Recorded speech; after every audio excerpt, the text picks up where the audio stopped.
Hello traders, this is Alexander from the Forex Authority and the FX Model software. Alright, let's have a look at the pound in the 15-minute, and we'll cover right through from the end of yesterday's US session right through to the beginning of the London session. So at the end of yesterday's US session, right through, we just had congestion.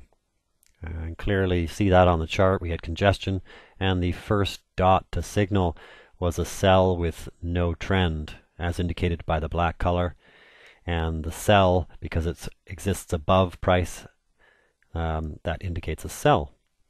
And in order to take these kinds of trades, we require that structure is present, and or that we have divergence presence. And in the case of this dot, we've had both structure and divergence present. So if we look left, it's clear that we had structure resistance. And if you look, I'll just pull up the histogram, and we'll just move this cursor window out of the way. And if you look down at the histogram, it's clear that, that we obviously had divergence from this to this. So that is a qualified dot, and in order to determine how we would have actually entered that particular no trend dot is we'll just hover our mouse over that, and you can see that the low is 939 and that it closed at 940. So there's only a 1 pip wick on that particular candle. And whenever there's a 1 pip wick, we have a rule that says you have to add 3 pips to the low, and that determines our entry price. So the low is 939 minus 3 is 936.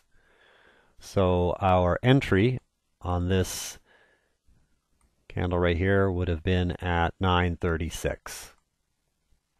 And that we would have entered, and on the next, up here, 936, my apologies. So on the next bar, we got filled, and then the rules are between 5 and 10 bars after the signal candle. If you're not in the money, then you would exit the trade.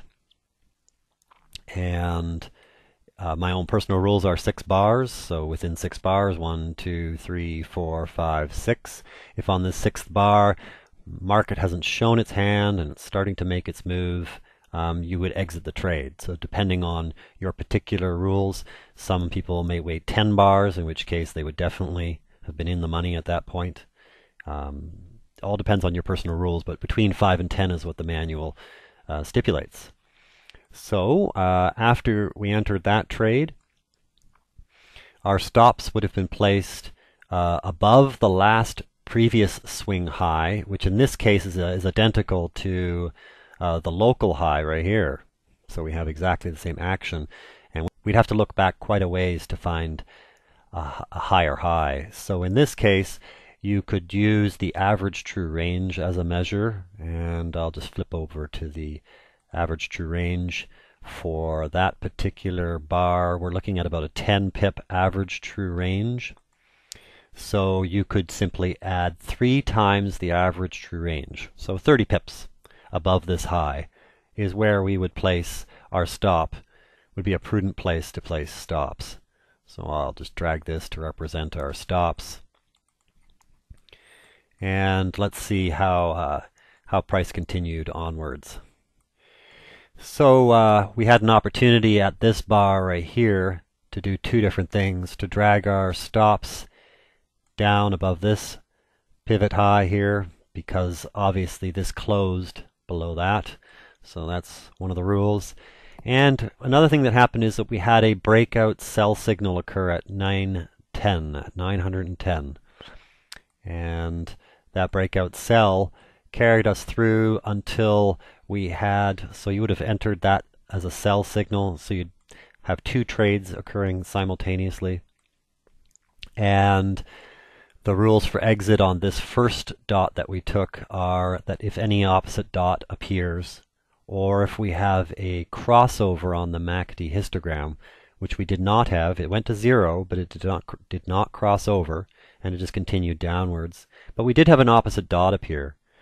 So you would have exited that this dot right here at 887 for 49 pips on this particular dot-to-dot signal.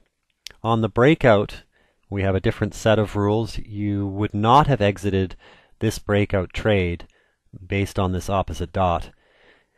The only way you would have exited this if the difference between here and this dot was 50 pips, which in this case it wasn't. So you would have continued onwards on that particular trade, and you would have had your stops on the breakout trade just continue down as market continued downwards. And it continued all the way down, and you would have been dragging your stops as you went. And your stops would have been here at this point.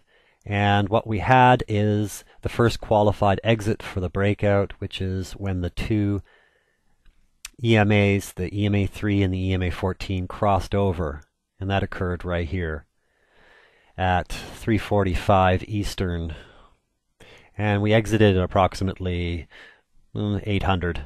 So we had a cool 100 plus 50, approximately 150 to 160 pips of profit on the pound in the 15-minute time frame. On behalf of the Forex Authority, I'd like to thank you for joining us today and watching this video.